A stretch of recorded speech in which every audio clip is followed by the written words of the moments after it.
Golden State Media Concepts Fantasy Football Podcast is your one-stop shop for fantasy football news and advice. Can't decide on who to draft on the first round? Going gaga on how to line up your team. We've got you covered. Traditional leagues, dynasty league, PPR league, IDP league, even daily fantasy football league. Join us as we break down all the questions of fantasy football. It's the Golden State Media Concepts Fantasy Football Podcast.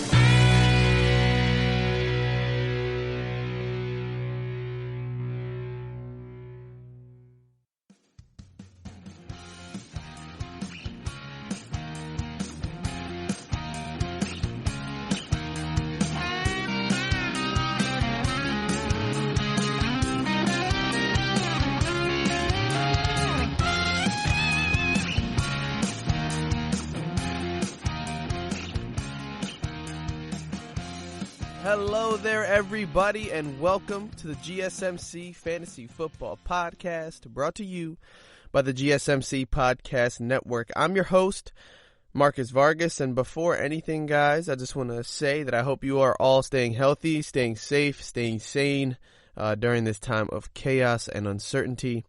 But, you know, the show must go on. Today we got a pretty packed show for you guys. We're going to talk a lot of fantasy football today. And first, we're going to get started talking about a topic that I think is pretty interesting. We're going to look at some teams, and basically what we're going to do is I'm going to list some teams here that are basically optimal for fantasy football and why. Now, essentially what I'm going to be doing is, telling you guys basically which team has the most fantasy football successful players at skill positions. Basically, you'll get what I mean as I go on here. So look, I'll just jump right into it. Okay, so basically, what I'm gonna do to start is say there's no particular order. This is not saying you should be looking at this team over this team for players, this team over that team. I'm just gonna go right into it. So. Excuse me. Not, to ruffle any feathers because I know how much everyone just hates the Cowboys. But, guys, I'm going to say the Cowboys are one of the best teams to look at for fantasy football. If you're wondering why, well, last season they had fantasy's number 2 quarterback. They had fantasy's, I believe, Zeke Elliott, if I'm not mistaken, was number 6, but he for sure, I believe he was number 3, but he was for sure a top 10, top 5 kind of running back. Amari Cooper, also a top tier wide receiver. The weakness of this team, of course, is at the tight end position, but that's a position that I think I've stated as a potential breakout star for next season. They had Jason Witten, and of course, he was a shell of himself, wasn't doing much. But Dak Prescott, Zeke Elliott, and Amari Cooper are all wide receiver 1, running back 1, QB 1. They're all top at their position. They get a ton of points. Last year, you see Dak Prescott as the number 2 fantasy football quarterback behind only Lamar Jackson. That's pretty fantastic. Is it sustainable in Dallas? Who knows? However, we have the numbers to back up these claims. Now, of course, the one weakness would be tight end, but like I said, Blake Jarwin has the potential. Not only, behind Amari Cooper, they also have Michael Gallup, who's a serviceable flex kind of guy. I wouldn't say, he's necessarily a wide receiver too, but he can give you some big games. He had, I think, five games over 15 points, and he had several over 20, and he even had a 32-point game to finish off the season. So, they're a pretty well-rounded team offensively, and I think looking at the Dallas Cowboys, you can definitely have some success picking up, basically pick your poison anywhere. Excuse me. Sorry, guys. Now, to move on to the next team, and it's not just because they're my favorite team, but because they have a it's a luxury of riches on the offense. The Kansas City Chiefs, guys. I mean, this one's pretty obvious.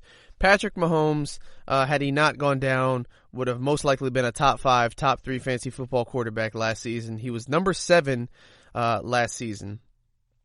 Now, you might say, well, Tyreek Hill didn't do much last season, and you wouldn't necessarily be wrong. However, we have to remember that Tyreek Hill missed 4 games due to injury, basically 5 because the game he got injured in was pretty early, and in that game he only had 2 catches for 16 yards by the time he had gone out.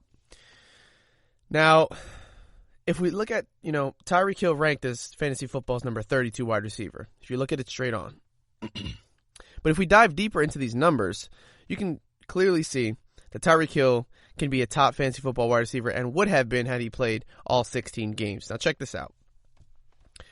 If you take away the one anomaly, if you even leave the game in where Tyreek Hill got injured, you take away the one anomaly game in Week 11 where he had 0 catches, 0 points, 0 yards.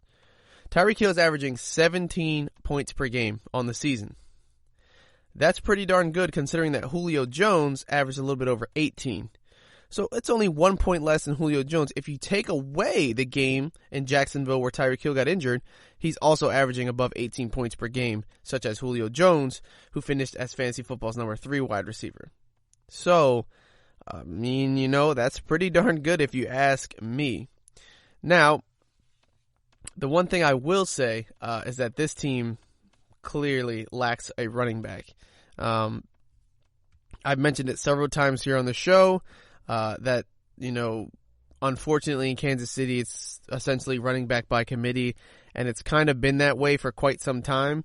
We haven't really found our number one guy, and unfortunately, even though the running back position as a whole will get you a lot of points, that might be spread between 2 or 3 guys. Now, of course, in Damian Williams' final 2 games, 18.2 points, 31.4 points, those are big flashes and all. But for a lot of the season, against the Raiders, 8.6. Against Indy, 6.8. Houston, 9.0. Denver, 2.6. Green Bay, 9.0. The Chargers, 2.3. And this is in PPR. Never mind the fact that he missed a bunch of games due to injury. So he really, really did not have a good season. And he just wasn't reliable enough, I don't believe they're going to bring back LaShawn McCoy. And just to touch on LaShawn McCoy a bit, he said he wanted to play, for a couple more seasons. But I don't believe, no matter where he lands, he's going to have much fantasy relevance at this point in his career. If you don't have fantasy relevance with the Kansas City Chiefs, I have a very, very hard time believing that you'll have fantasy relevance elsewhere. Now, just to add on to the wide receiver discussion in Kansas City, I wouldn't bet too much on Sammy Watkins, as he basically vanished after his game in Jacksonville. Against that game in Jacksonville, he had an absolutely monster game, 200 plus yards. I believe he had 3 touchdowns, and it was just insane. Everybody's looking at scrambling to pick up Sammy Watkins on the waiver wire.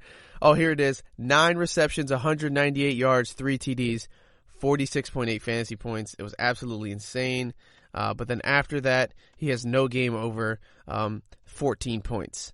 So, Sammy Watkins isn't that reliable. He's not that consistent. I would say believe in more Mecole Hardman, his big play potential. I know, he's not going to be high on any ADPs or any draft boards, but Mecole Hardman had more games over 15 points than Sammy Watkins and seemed to score more on a more regular basis. Of course, there were games where he disappeared as well, but he's coming more into its own. It's going to be his second year in the league, and I think he's going to carve out a much bigger role in the Kansas City offense next to Tyreek Hill.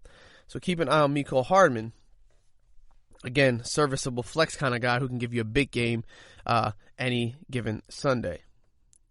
Now, moving on to the tight end position, this is clearly a no-brainer. I mean, the Kansas City Chiefs have arguably the best tight end in NFL, definitely one of the best tight ends in recent memory and to ever play the game. He's absolutely fantastic.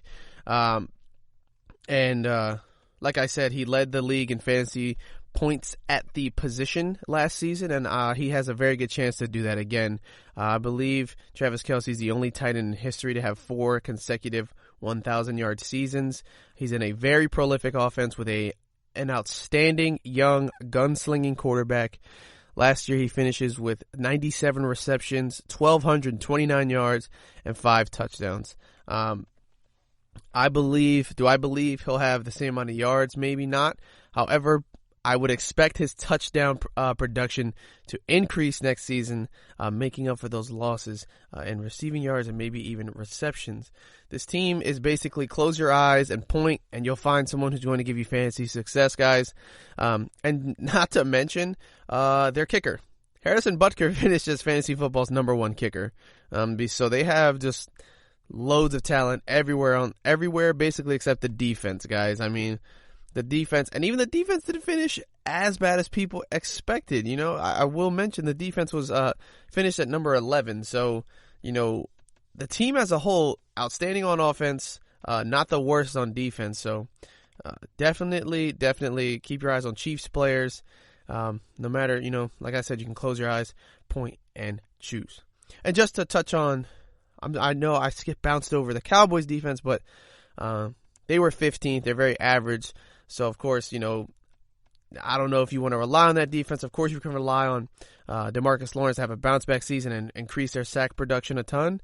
But, you know, they lost Byron Jones. They haven't replaced him. Of course, they made additions to the defensive line, but the secondary is looking kind of weak. If HaHa Clinton-Dix has a bounce-back season, who knows?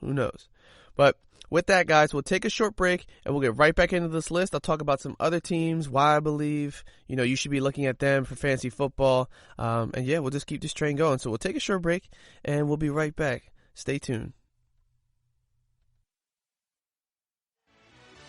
Are you looking for the very best NFL and college football podcast? Then check out the GSMC Football Podcast. Get the latest football news both on and off the field. From the NFL Draft to trades to the rumor mill to the NFL Combines. They got you covered. That's GSMCpodcast.com/football-podcast. Get updates on college rivalries, game day insights, and much, much more. It's football talk the way you want it. This show eats, sleeps, and breathes football. Don't forget to like them on Facebook and follow them on Twitter. Visit GSMCpodcast.com for more info.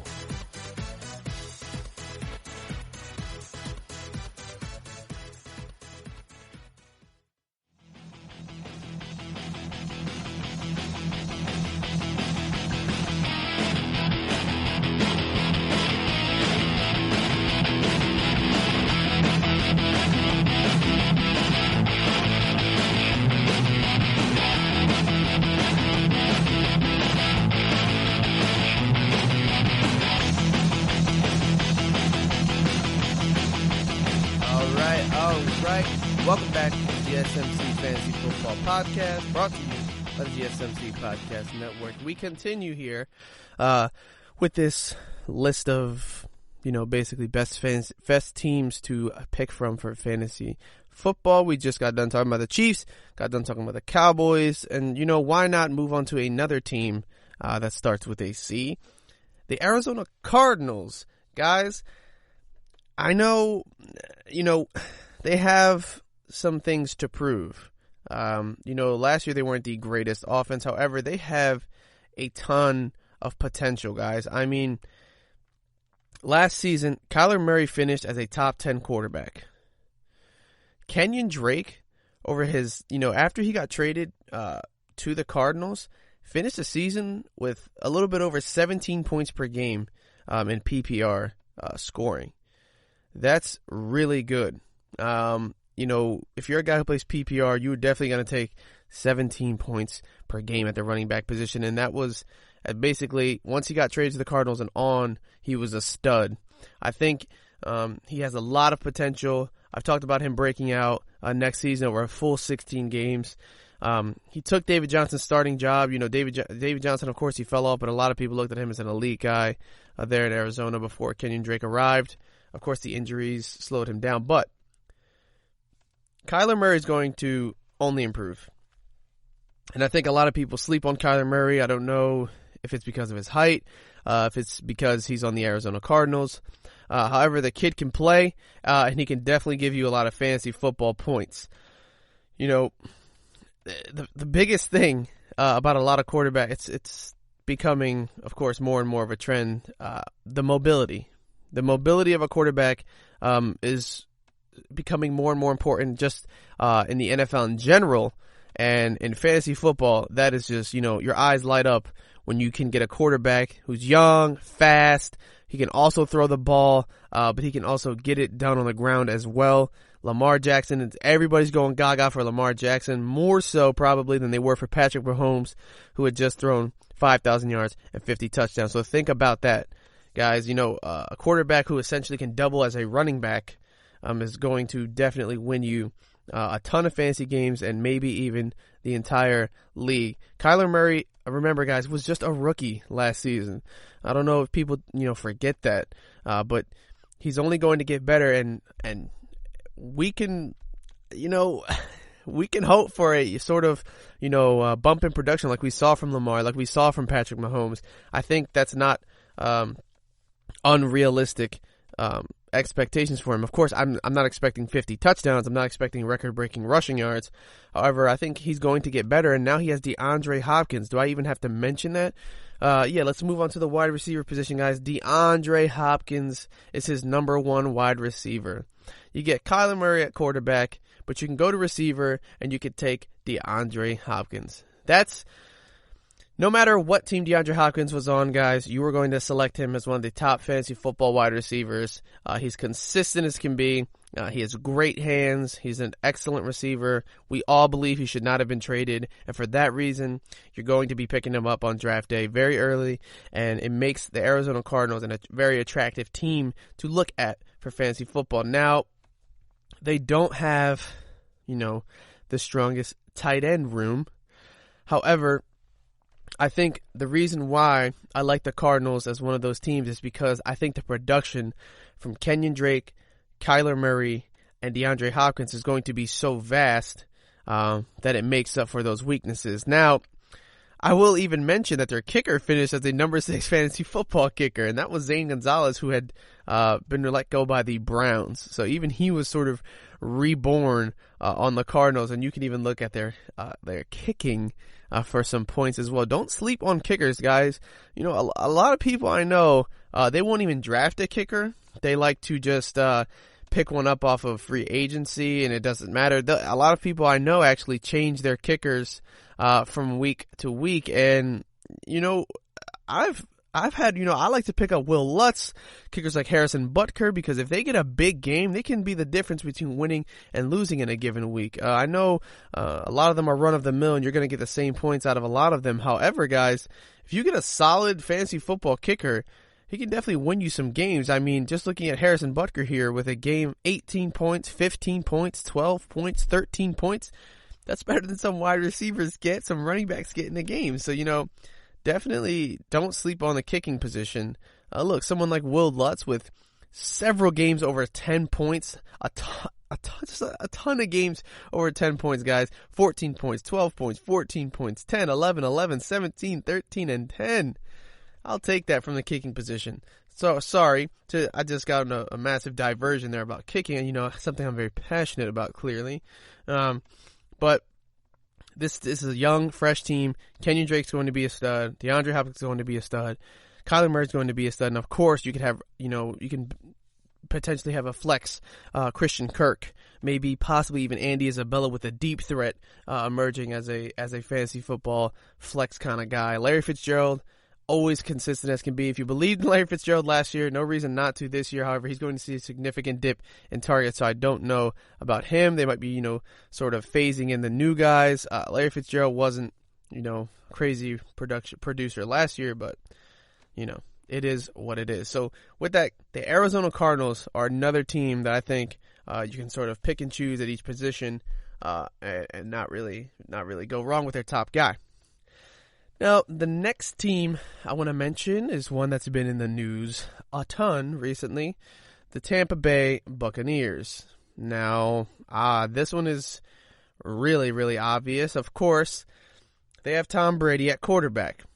Now, Tom Brady really wasn't the greatest fantasy football quarterback last season, but he finished at number 12. Not horrible.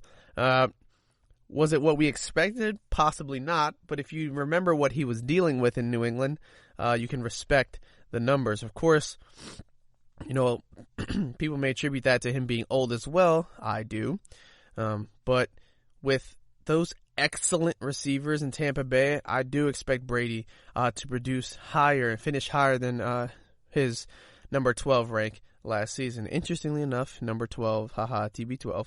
That's what he ranked last year. But I move on now to the wide receiver position. This is best wide receiver duo in football. I'm pretty sure, there's really not a lot of wide receiver duos in the NFL that can rival this one here. Chris Godwin and Mike Evans, guys. Chris Godwin finishes as fantasy football's number 2 receiver last year, and that's probably because he missed the final 2 games of the season. He was an absolute monster with Jameis Winston throwing him the ball and throwing a ton of interceptions.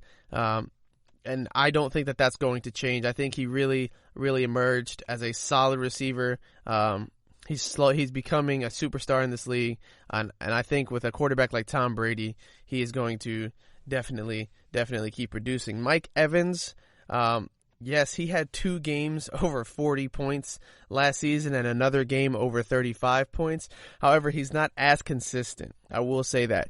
He is for sure a talented wide receiver, for sure underrated and was for a long time while he was in Tampa Bay.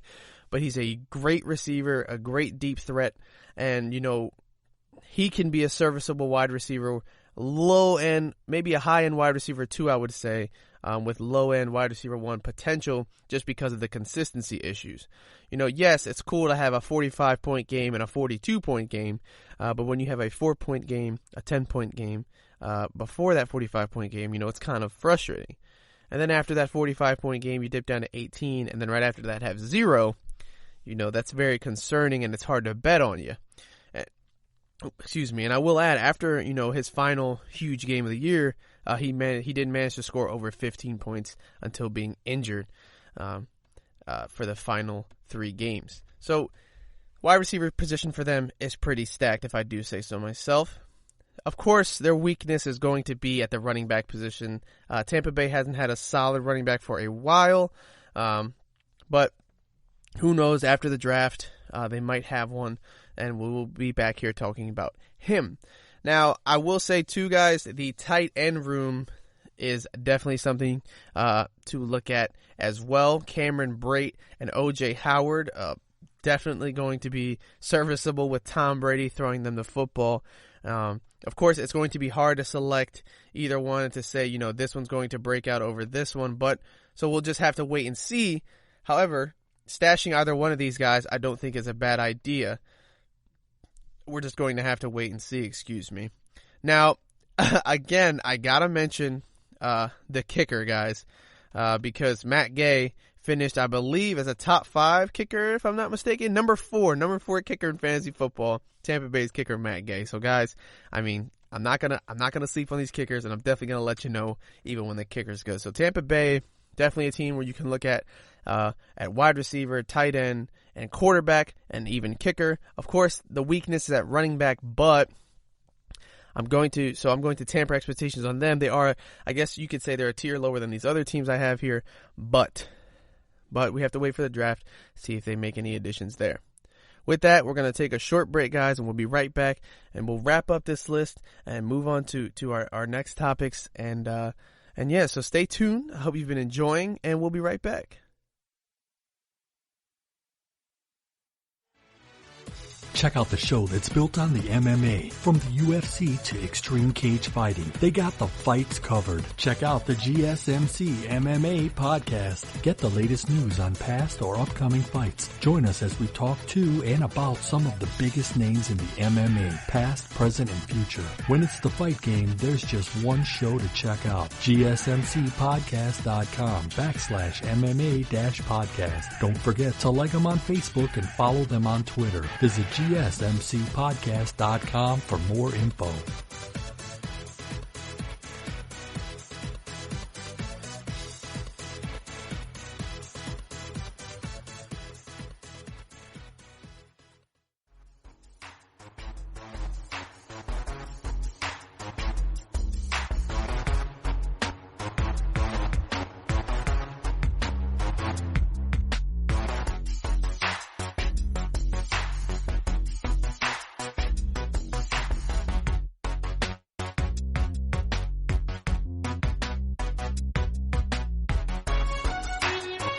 Hello and welcome back.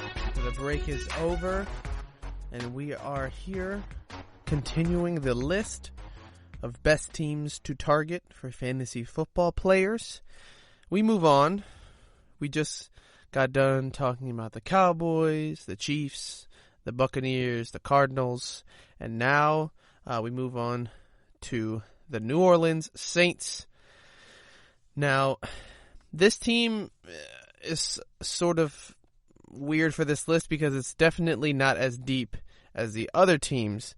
This is mostly because the team basically is Michael Thomas. Now, that's no disrespect to Drew Brees. However, if your name is not Michael Thomas and you're on the Saints, you don't necessarily matter for fantasy football. But I will give my take on them anyway. Okay, Drew Brees. Okay, he wasn't, he disappointed us last year not because he had a dip in skill, but because he got injured and missed a ton of football games. That has nothing to do with his talent, though. Of course, it could affect his talent, but as we saw when he came back, he was the same old bad man, Drew Brees. He, if you adjust his points per game and you don't take it, you don't look at his 21 ranking, at face value, he averaged over 20 points per game as a fantasy football quarterback, which is for sure going to be great for you as a QB1, and definitely will take you far in fantasy football. So, the fact that he can come off of a thumb injury, and have the games that he had, several games over 20 points, almost all the games after he came back were over 20 points. He only had 2 misfires, both with a little bit over 11 points apiece, but the other games didn't fail to get below 21 points. So pretty outstanding stuff by Drew Brees. The only other game he had that was horrible was the game in which he got injured when he had negative 0.48 points, but that is an anomaly. We don't look at that as his fault. The other games, though, guys, 20 points, 24.92, 21.12, 22.44, 40.06, 28.28, 22.86, 22.02. That is absolutely outstanding, guys. Drew Brees, going into, his last ride, essentially, knowing that he has to win a Super Bowl, I think he's going to play harder than ever, and definitely continue to be fantasy football relevant. There's not really much to say about this guy. He's a storied great. Think he's definitely underrated because, when people talk about the greatest quarterbacks of all time, you'll rarely find that they mention Drew Brees, early on in that discussion. Now, I will move on to the wide receiver group. However, the group is basically just Michael Thomas. And the reason I do talk about this team, guys, is because the production is just out of this world. I mean, Michael Thomas, with the historic season that he just had, and the season prior, people were already seeing that, he could be a historic wide receiver. I think that's only going to continue. He's absolutely insane. Just the not only the number of catches, but the yardage and the touchdowns, guys. 1,725 yards, 9 touchdowns on a record 149 receptions, guys. That's pretty insane. Of course, it's unsustainable, but I think, Michael Thomas is just that good of a receiver, and he's going to keep it up. The thing I love most about Michael Thomas is that, and I love this about receivers who aren't the quickest, I love receivers that aren't deep threat burners. They can't just turn on a different gear and run past defenders. They have to find ways to, find separation in more technically advanced ways, sharper routes, faking out on certain routes, faking inside and cutting outside, sluggos, all that kind of stuff. You know what I mean? And that, to me, I love that about certain receivers because they work with what they got and they still are absolutely amazing. So Michael Thomas is an absolute stud, guys. He produces so many fantasy points that he basically accounts for 2 good wide receivers on another team. So that's why I'm talking about the Saints here. Not to mention, I understand that the running back position wasn't what we thought it was going to be last season, but Alvin Kamara is also a stud. He finished in the top 10 in fantasy football running back, and he missed 2 games. So think about that. Alvin Kamara is a stud, and he has a chance to really, really I don't want to say bounce back because he had a top 10 finish. I think, I think a lot of people expected him to finish higher, top 5, top 3 as he was drafted, but I think you can look forward to a bounce back season of sorts, because he's an absolute stud. It was reported that he basically wasn't playing on 1%. On 100% last season, and so we'll see him fully healthy. Him, Drew Brees, and Michael Thomas are absolute monsters for fantasy football. You cannot go wrong picking either one of them. Now, I will add, Emmanuel Sanders is being added to this roster, who could end up being a serviceable flex. But it's hard to say, because Emmanuel Sanders hasn't really done much in recent years. But I will add, I know a lot of people have been talking about Emmanuel Sanders and what he's going to do in fantasy football. I have mentioned before that I don't know, if he's going to be outstanding, but it is what it is. Their tight ends, though. Jared Cook finished as the number 7 fantasy football tight end last season. I'll take that for sure. A top 10 fantasy football tight end, definitely valuable. However, he is only getting older, but the numbers don't lie. He was fantasy football's number 7 tight end in PPR, of course. Had a couple games over 20 points, which you'll definitely love. And to finish out the season from week 10 on, only had 1 game below 10 points. Love that. Love that for a fantasy football tight end. So, Jared Cook, Michael Thomas, Drew Brees, Alvin Kamara. This roster's loaded. Oh, and did I mention that their kicker? Of course, got to talk about the kicker. Their kicker finished as a number 2 fantasy football kicker, and I told you he had several games over 10 points, multiple games in which, a few games where he got very close to 15 points, and you'll definitely take that for a fantasy football kicker. So that right there is going to wrap up my list of teams that are basically surefire shots. You just basically look for players with that, N-O under their name. You pick one who's a starter, and they're going to be pretty good if you don't have anybody else at that position. So to wrap that, just to recap, we got Cowboys, Chiefs, Cardinals, Buccaneers, and Saints as teams where basically you can't go wrong at any skill position. Now, I want to look at a couple. There's a couple other teams that people could argue could be on this list, and I do want to look at the Baltimore Ravens. And now, this team is very, very good, and this is a very well-rounded team. However, for fantasy football's sake, it feels like it's basically just Lamar Jackson, right? Mark Ingram, while he had a good season, it's almost unsustainable. I really do not believe that he can have such a high touchdown rate on his touches like he had last season. And he, like I mentioned previously, he's 30 years old now. Also, the Baltimore Ravens wide receivers accounted for the lowest yard total amongst all of them in quite some time. I believe since the 2011 Jaguars, no team has had lower receiving yards amongst all of their receivers. So it's not a team where you can say, oh, I want to get their top receiver, Marquise Brown, give me that. There's no real clear-cut number 1, no clear dominant fantasy football wide receiver. At the running back position, Mark Ingram finished as fantasy football's number 11 running back. And even though, that's pretty good, I'll take that. It's nothing crazy, and a lot of people are expecting regression for him. The only real surefire spots here, I would say, are Lamar Jackson and Mark Andrews. And just to tamper those expectations, they lost Marshall Yanda. Marshall Yanda is probably going into Canton, Ohio. Amazing offensive lineman. And, to lose him suddenly to retirement, and to try and fill that gap, that could really affect the run game of Lamar Jackson as well. So the Baltimore Ravens, they have the potential to become that sort of team where, you just sort of pick and choose, you close your eyes and shut it.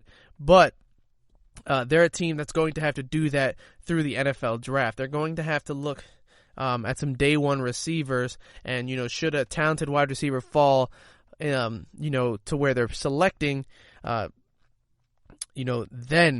and of course we'll have to see him produce with Lamar and make sure Lamar is getting better with throwing the football, and then you can say This is a team where you just look and pick. You look and choose, and their defense is also very solid. But on offense right now, it's just not happening. I will say, though, Justin Tucker, very solid kicker.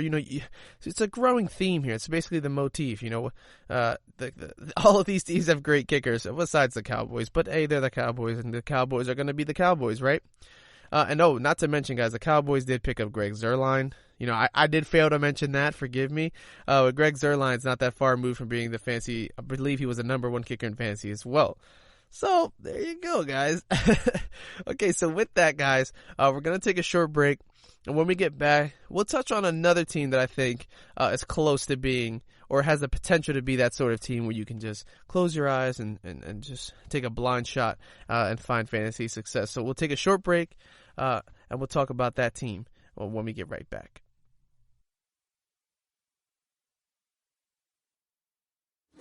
Check out the show built around the women of MMA. From the UFC to the extreme cage fighting, we got the fights covered. Listen. It's the Golden State Media Concepts Women's MMA Podcast. The latest news of upcoming fights, discussions of previous matches. Join us as we talk to and about the biggest names in women's mixed martial arts, past, present, and future. When it's the women's fight game, you know where to listen to. The Golden State Media Concepts Women's MMA Podcast.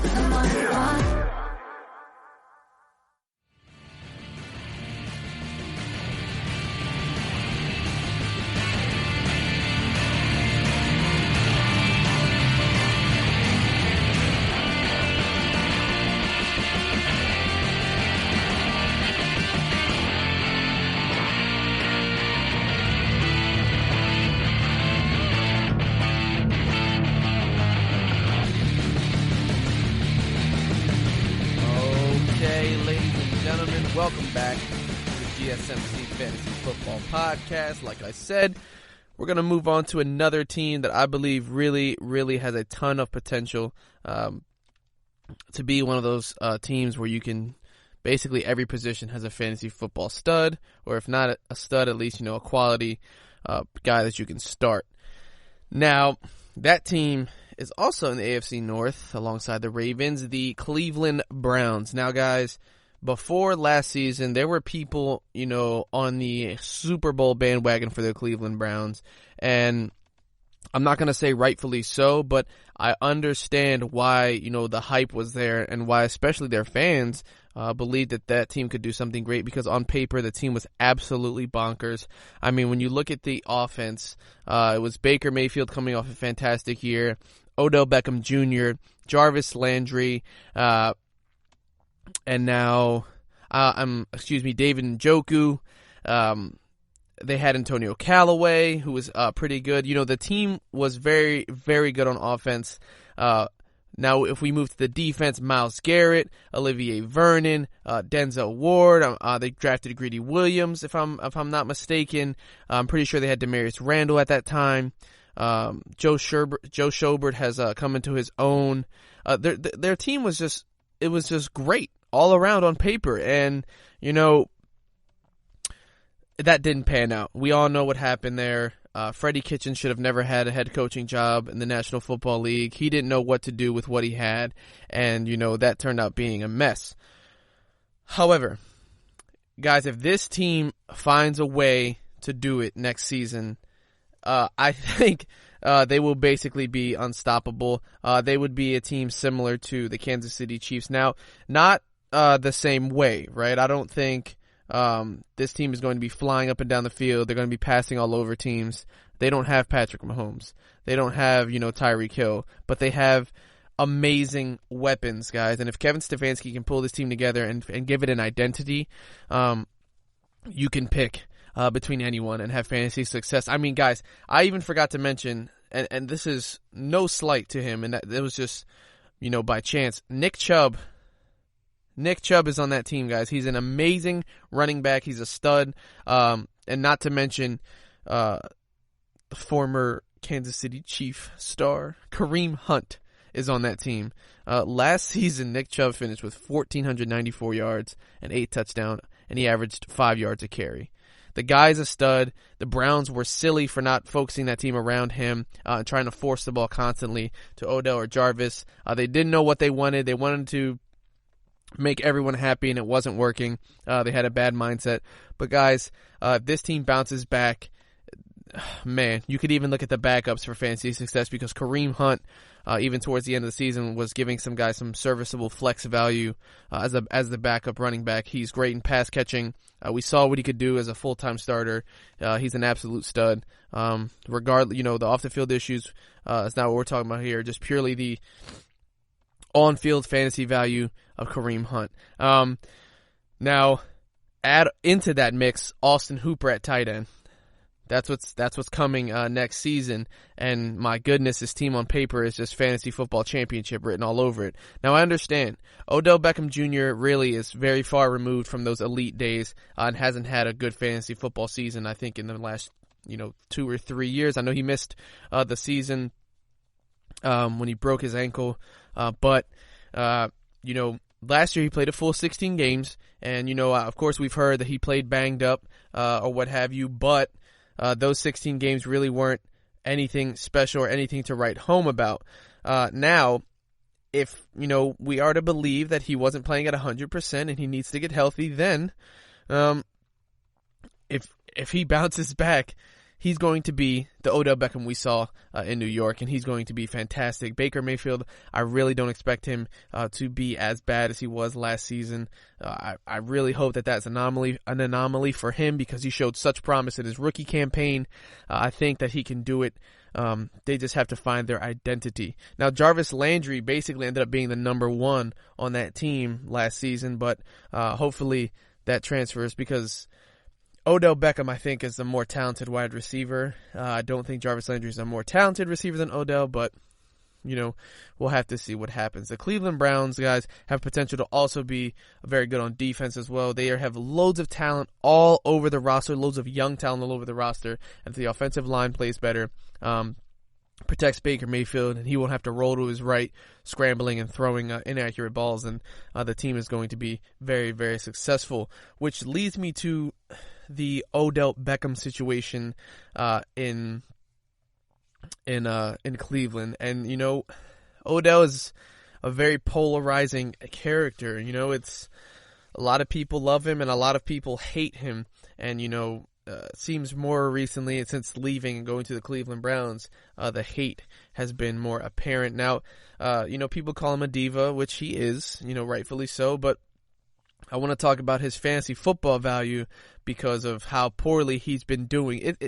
Odell Beckham is an interesting character in terms of fantasy football, because as much as he has not been successful as of late, I cannot, take him out of the top 15.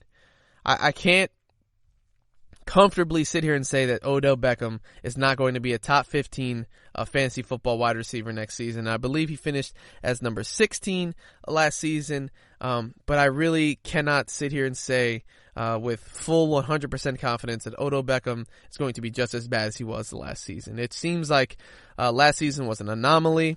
I want to believe that he was playing injured, and I want to believe that Kevin Stefanski is going to come in and understand that the talent that he has at Odell Beckham. No, excuse me.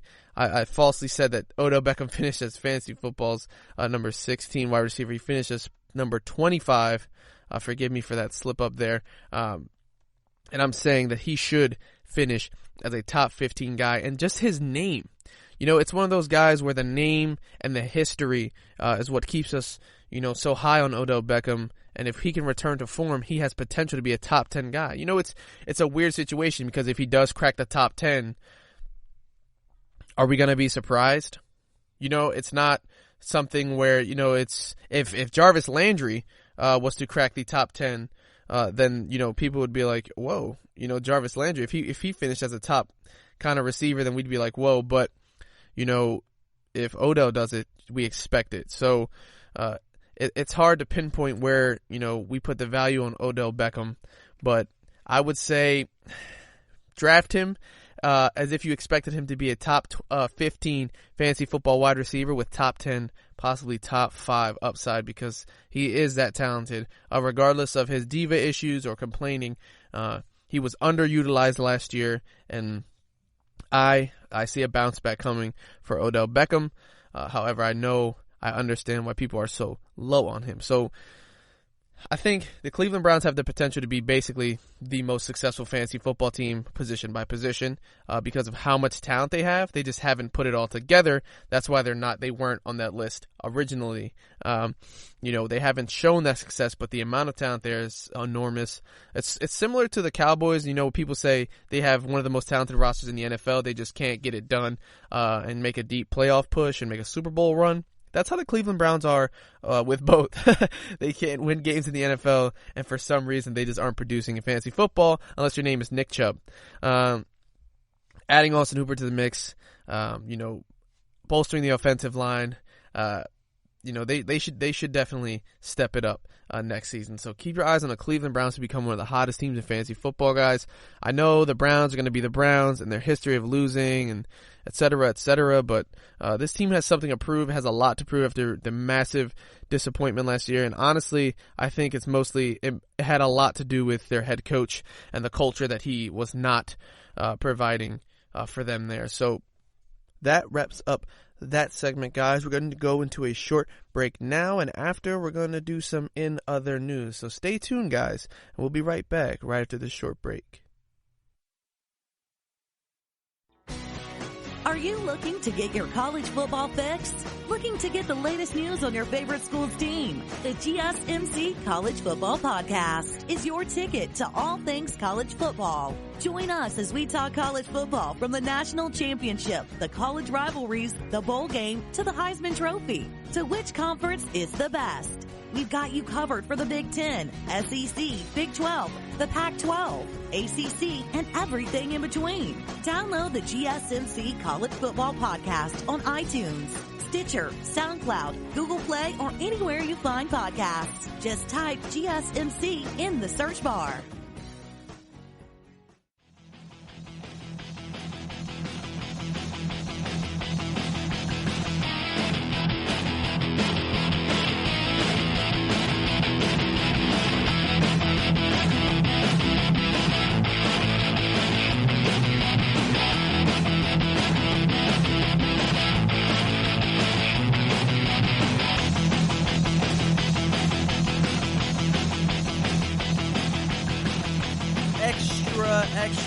Read all about it, guys. We are moving on to some in other news around the NFL. Today I want to start with the Colts, because recently, they announced that they're going to be adding an alternate logo as part of their branding, sort of, freshening up sort of their image. And it's honestly, I like the alternate logo. It's basically, it's a C that still has sort of like those rivets in it, sort of like the horseshoe does. And in the middle of the C, it has the outline of the state of Indiana, and I think it's pretty cool. Do I think it's better than the horseshoe? I don't know, but I think, like I mentioned before, I really like when teams, they try to give some pizzazz and update things that have been traditional for a long time. And I believe that I've mentioned the Colts as a team that really needs to update their uniforms. They're very, very simple. They don't have many alternates. The color rush is simple, and it's just been, the same thing for, who knows how long. Alongside this alternate logo, the Colts announced that they have some uniform changes. And, I saw the notification come down on my phone from ESPN, and I was like, whoa, get out of town. The Colts were a team that I've talked about. They're a team that I'm like dying to see some, a new look from. And I go onto Instagram, I go to, the Colts page, and I see they have this slideshow for the new uniforms, and it says Colts, a new look for 2020, and it's dark and it's black, and there's a player, he's silhouetted, it looks all cool. Then you swipe to the right, and you see this player here. He's in the uniform. I'm not really sure who it is, honestly, because I'm not, I don't follow the Colts. It's not one of the teams I follow a ton. It's Kenny Moore, actually. Then you swipe right again. It says the numbers. Whoa. Then you swipe right again. It's just a close-up. Then you swipe over again, it says the word mark. Then you swipe over again, it says the swoosh. And it just seems like this big, epic thing for nothing to have changed. I mean, if you look at the details and you pay attention and you put it side by side with the old uniforms, you can see the difference in the number change.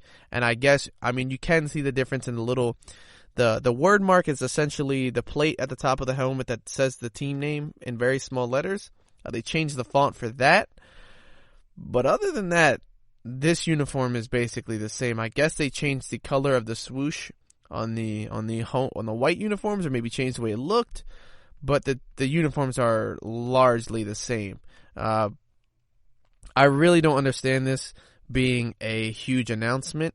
I think this was basically, I don't know, minor tweaking that could have been done, silently. I think it could have been an article, because this was very, very underwhelming. If I do say so myself. Also, I'm not sure, Kenny Moore, is the face of that franchise. I understand he's a solid cornerback, but I don't know. T.Y. Hilton, I think, could have been a better person to put out there, for the branding. I don't know. A lot of this just really doesn't make sense to me.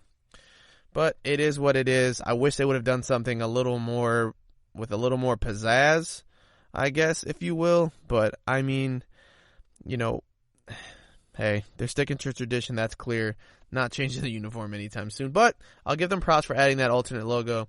I did think that was pretty cool.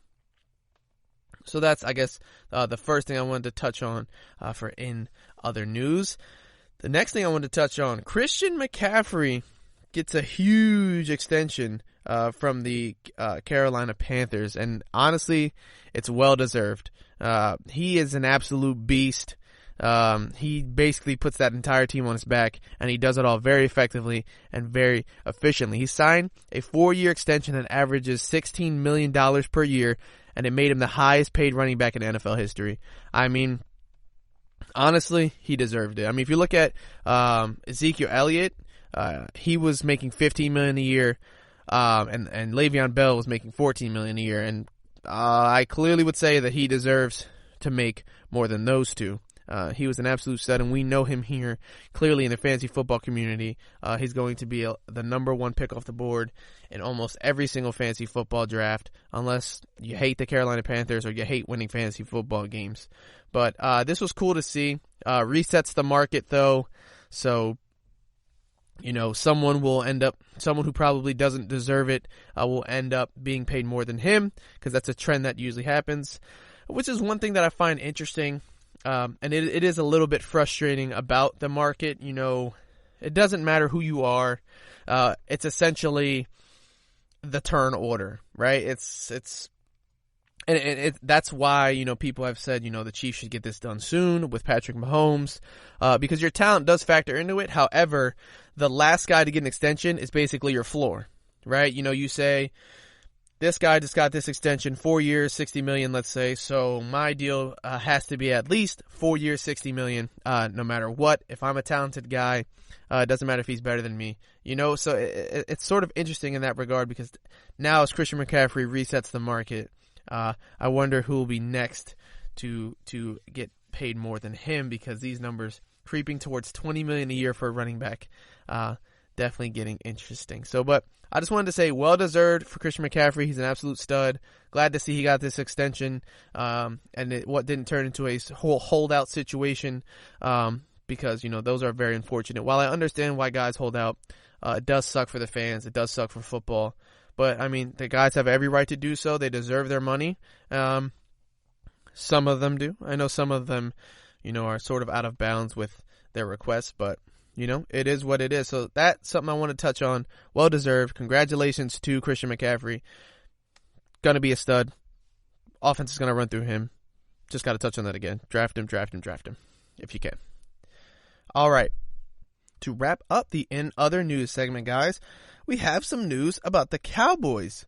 The Cowboys reportedly spoke with Dak Prescott and Ezekiel Elliott about the dangers and concerns regarding the gatherings. Okay, so this is actually definitely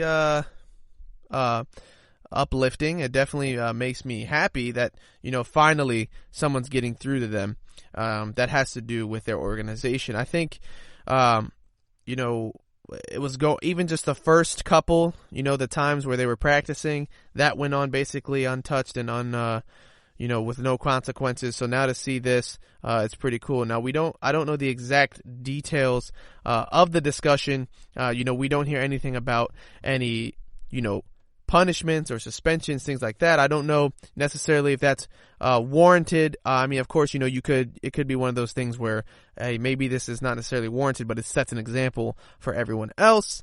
But I'm glad that something is happening.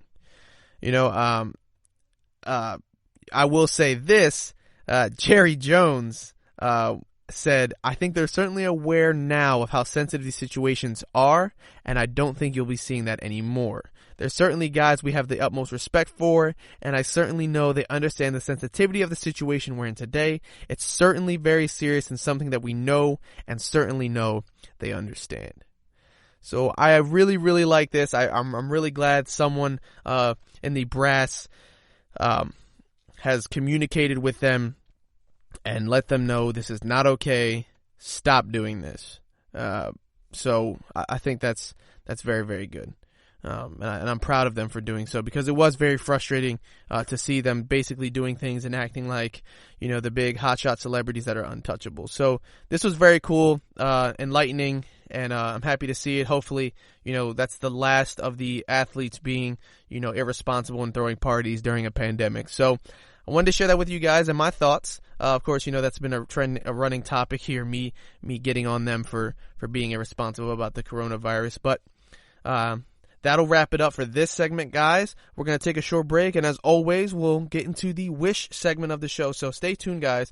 We'll be right back after this short break. This is your ultimate stop for everything sports. The Golden State Media Concepts Sports Podcast. Should I say more? From the NFL, MLB, the NBA to MMA, it's all in here. The Golden State Media Concepts Sports Podcast. Listen now.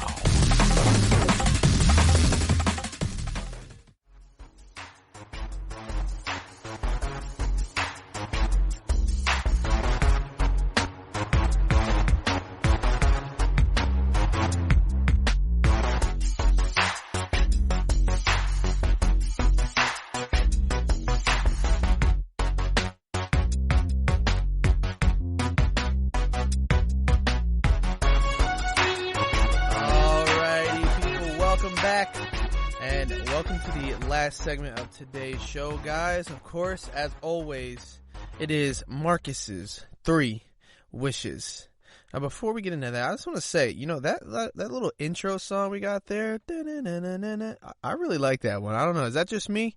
I think that one's the best one. But anyway, to keep going, we're going to start today off talking about a wish that I had a few shows back, it was a while ago, wishing for the XFL and the NFL to have a lasting relationship. And it's basically, I'll start doing this, giving updates on some of my wishes, whether they came true or not. And so this one clearly is not going to be coming true. Unfortunately, guys, the XFL has filed for Chapter 11 bankruptcy. They suspended all operations. And unfortunately, it looks like this is basically the end of the NFL. Of the XFL, sorry. I can't say I didn't see it coming. A lot of people basically when excuse me, sorry. Basically, whenever a new football league or sports league is going to start, a lot of people are going to doubt it. A lot of people are going to hate on it, complain about it. The players stink, etc., etc., etc. And it's very, very hard to get off the ground and have that support. And I feel like the XFL actually had more promise than at least the AAF. and it's sort of disappointing because it felt like this was something that could work, could potentially turn into something good, and potentially turn into a league that developed players for the NFL, an alternative for college football players, maybe to not go to college and just go straight into professional football, and have, great prospects come out of the XFL, and it just sort of stinks now. And the biggest reason why it stinks is because it's not because viewership dropped drastically and no one cared anymore. It's because of the COVID-19 pandemic. And I think that's what makes it even worse. It wasn't even, it was something that nobody could control, something that they had to do. And it wasn't because they were putting out a terrible product and nobody wanted to watch it. So that it's all very, it was the necessary thing to do, but it's just bittersweet, right? Because I believe that the XFL had a lot of potential, and the NFL, I've said it, I'll say it 1,000 times, needs a developmental league for players that maybe don't want to go to college or don't necessarily have to. And yeah, it just sort of sucks, but it is what it is, guys. My wish did not come true, and it probably will not come true ever. But at least we did get to see some XFL guys make it into the league. I know the Steelers just signed one recently as well. PJ Tucker got signed, Jordan Tom, who got signed, some other guys. So those are the more well-known ones. But yeah, guys, so that wish did not come true at all.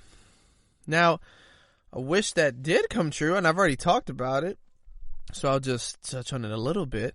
The Cowboys speaking with Ezekiel Elliott and Dak Prescott. That was one that I definitely wanted to see happen, more than just for football's sake, just for, humanity's sake, and for, the principle of being responsible and everybody banding together to fight this one common enemy. So that was very cool to see. I'm not saying, they did something drastic and, they went way out of their way to do this, but it's just they took action, and I appreciate that as well. So that wish also came true. Now, for the real wish of the day. My first wish, and maybe we'll get two in, we'll see. But my first wish has to do with Cam Newton. And it's not that he just gets signed by any team, because of course I would love to see him playing somewhere, hopefully. But I'm just hoping that, I don't know why I'm hoping this, but I hope that the New England Patriots sign Cam Newton to at least just a 1-year prove-it deal, so that he can prove himself as a quality starter in the NFL.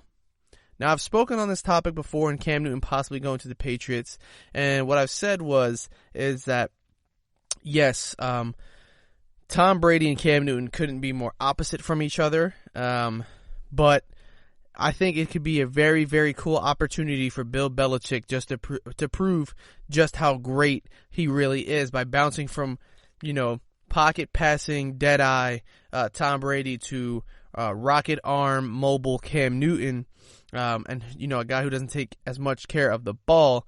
I think that'd be very, very cool to show that he can succeed with any kind of quarterback. However, they could be looking for a rookie. They could be looking to start a new era, a new regime, of sorts. So that's, the drawback. However, I think signing Cam Newton to at least a 1-year deal, he's not going to be fetching a ton of money because the market for him is essentially dead. Could be very, very interesting. That's not going to stop anyone from, drafting a rookie, drafting a guy that you can develop. There's nothing wrong with that. So, I think this is a mutually beneficial relationship that could sort of be formed here. Cam Newton is in desperate need of a starting job. I really don't believe Cam Newton would do well as a backup somewhere. I don't think he belongs as a backup. I think he deserves a shot to start for a team. And right now, dude, forgive my casualness on the subject, but the Patriots quarterback room is not looking good. It's just not at all, and I think Cam Newton could provide a boost there. Whatever rookie they draft can either learn behind him, or should Cam Newton start doing terribly, I could then start after him. That there's nothing wrong with that. We've seen that succeed many, many times. So I would just love to see Cam Newton signs a 1-year deal with the Patriots, prove-it deal, and after that he can go somewhere else because he has proven that he's a starter, and the Patriots can move on with their new stud that they get in the draft.